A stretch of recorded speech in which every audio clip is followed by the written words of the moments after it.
I'm Ashley, and I'm almost 17 years old. When I was 2 years old, my dad left us, so it was just me, my mom, and my older brother, Blake. We lived in government housing because my mom didn't have a job.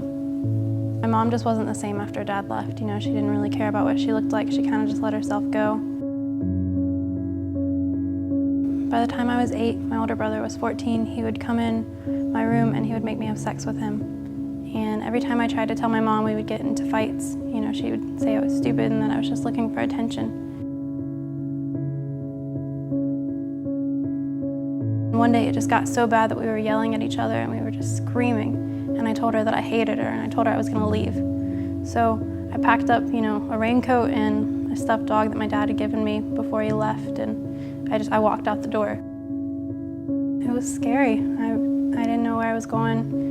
You know, I'm 12 years old. I'm out on the streets by myself. No food, no money, no nothing. I was scared. One day this guy T, who I had seen around our neighborhood before, he always had a new girl with him. She was always dressed really nice, and he was always dressed really nice too. He asked me what I was doing, where I was going, and I said, I don't know, I'm just trying to get away from my mom, and I need a break. And he said, well, come with me and I'll take care of you. You know, I'll give you a place to stay, I'll give you food, I'll treat you really well. You know, I'll let you have a place to sleep, and I'll get you some new clothes. So I went with him, because he was an older guy and he knew who I was and he was going to take care of me. So I'd been with him for a couple of months, and he started to make me sleep with him, but I was okay with it because I loved him and I wanted to be with him. After that, he told me that, you know, it was getting expensive for me to stay there, that I need to start earning my keep, and the clothes and the jewelry and the trips to the salon, and it wasn't free, and that I needed to work for it. And so he brought a friend over that night, and he wasn't as cute as T, and he was a lot older than him. He said, you know, treat him right, be a good girl, take him to the bedroom. I just remember thinking to myself, I can't wait for this to be over. You know, I'd rather be anywhere but here right now.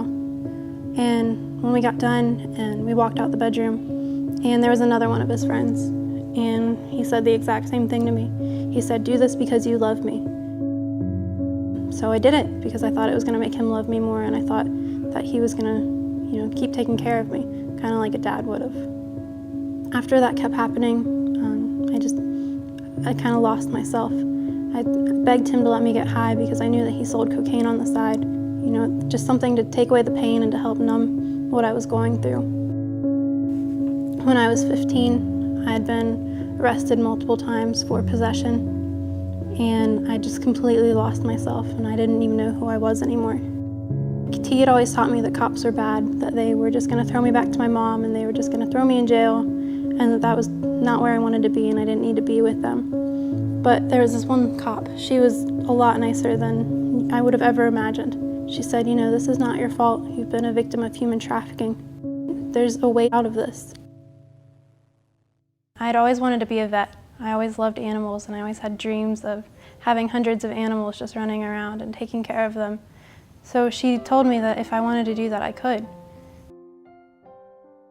And I've met with a counselor, and I really love talking to her. She's really helped me figure out what happened in my life, and that the things with my dad and my mom and my brother and T, they weren't my fault.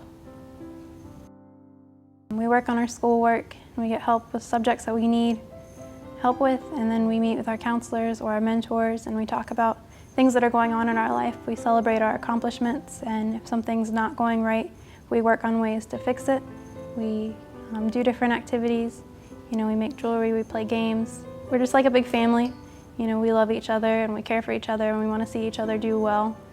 And all of the staff, they're really nice and they're really caring, and they really want to help us get back on our feet and really make something of ourselves.